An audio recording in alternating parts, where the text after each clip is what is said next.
let me ask you, there's a new fallout today about the president's indoor rally in Nevada, but the president is pointing his finger at the governor there for not opening up the state. Here's what the president said.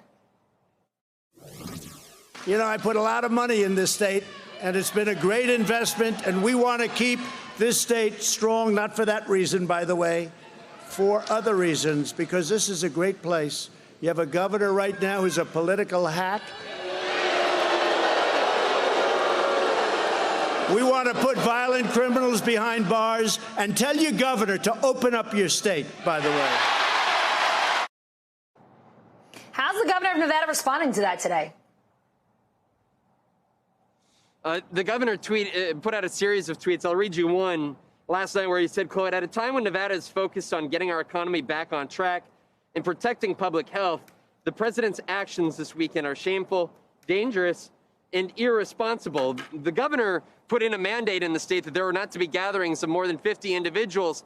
And I think we need to talk about the fact of the president is holding these rallies with several thousand individuals. I was in Nevada here this weekend, and you had the event in Minden, Nevada, which had thousands outside. You had the event in Henderson, which had thousands on the inside.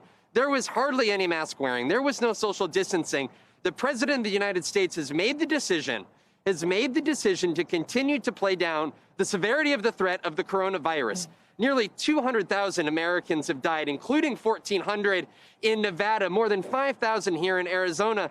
And yet he has made the decision with 50 days left to continue to bring people together for the purpose of, frankly, not only comparing himself to Joe Biden, who he mocked for having socially distant in fewer events, but also to spread misinformation about the potential outcome of this election.